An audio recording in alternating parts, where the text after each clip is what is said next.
What's going on? Today we're going to talk about the Corporate Transparency Act because it seems like it is here to stay. The biggest announcement about it all is if you have not filed your BOIR, you can face up to penalties and it can become really steep fines, up to $25,000 and even some jail time. Today we're going to talk about really what is the Corporate Transparency Act and what does it mean for your business. And while we're here, we might have a little guest pop in and out. My little Yorkshire Terrier might be jumping in and out of the video because he knows a lot about this stuff too. So let's go ahead and talk about what corporate transparency reporting is. So essentially what they want to identify is who is the beneficial owners of these organizations. So all it is really is reporting transparently what's going on inside of the corporation. And it's meant for many different reasons, but one, it's meant for investors, it's meant for owners, but the primary stakeholders are going to be the investors, the employees, the customers, right, and the owners. And so the idea is whatever's happening behind the scenes, the employees should know what's going on, right? The customers should know what's going on, and anybody who's invested money into the corporation should know, in theory, what is going on. Now, these reports can cover a myriad of things to include financial reporting, environmental reporting, social responsibilities, and even government policies and practices. At the end of the day, if you're an investor or you're a customer, you want to make sure that whoever you're working with, you're buying from, you're in a line with what their mission statement is and how they do their practices. It's become a lot more prevalent in the more recent decade or so as people become more socially aware of the impact that these corporations are having on the environment and social statuses and things of that nature. Now, the types of reports, as we mentioned, are kind of all the above, but what do they really do for you, right? So financial reports, very clear. Everybody should know how the company is operating, especially for investors. We need to know if the company has been performing well. Has it been profitable? Has it been taking on a large amount of debt? Is it in conversations of selling the entity? Is somebody else looking to acquire? Are environmental factors affecting its ability to perform? All of those things are important as an investor because we have to know what's the longevity, what's going to be the validity of the performance of this investment. And as employees, we honestly, if I'm working anywhere, I want to know, do I have a job? Do I have stability? Are you able to pay me more?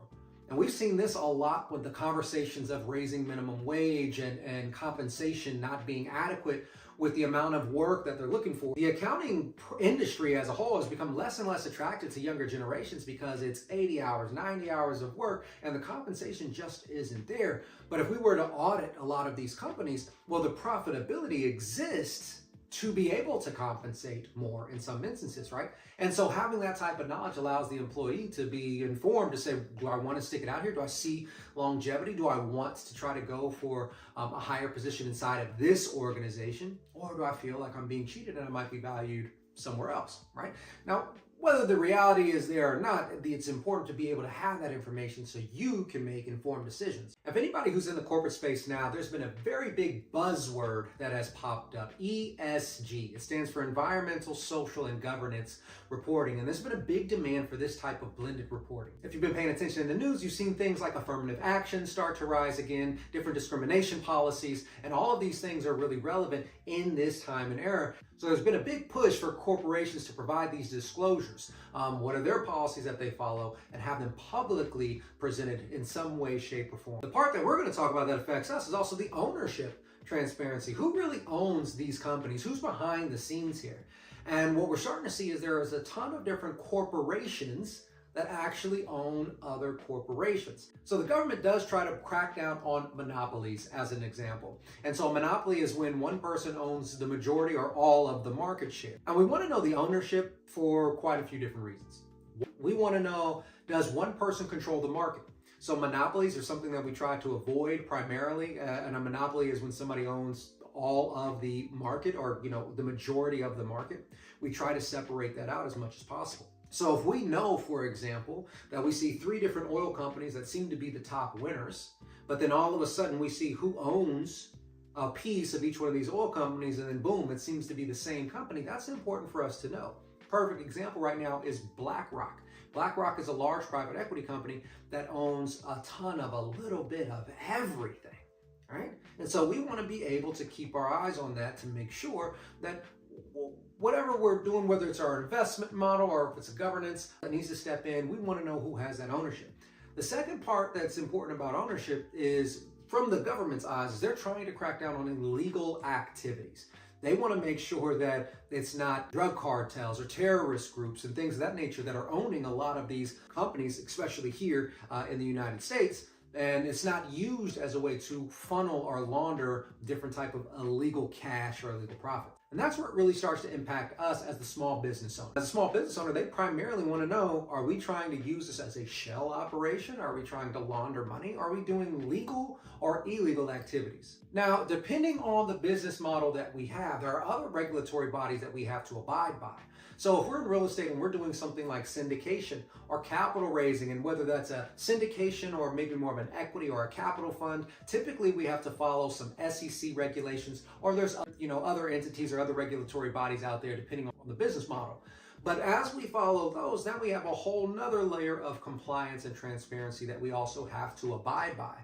So we have to be aware that inside of our specific business model, there are various layers of corporate transparency that we must abide by and we have to follow. Now, regardless if it's the more complex, nuanced things like the SEC regulations, or it's something simple that every small business has to abide by, like the Beneficial Ownership Information Report, the BOIR, we have to make sure that we have a process in place to make sure that we're doing these on time and we're doing them as frequently or consistently as they need to be, whatever that requirement is. Some of these are going to be annual reports. Some of these are going to be one-time reports. Some of these are going to be monthly reports. And the list kind of goes on. So what we recommend is that you have some sort of a compliance tracker. So in our company, what we use is a compliance spreadsheet tracker, and we essentially have all of the different compliances or the different regulations that we must follow and abide by on our front page, which we call our summary tab, if you will. And it's just a list. Now, each individual compliance list that we have their own separate tabs as it goes out. And so it's different things to include just general liability insurance that we may need, right? Lenders may require that, or the corporation may require that.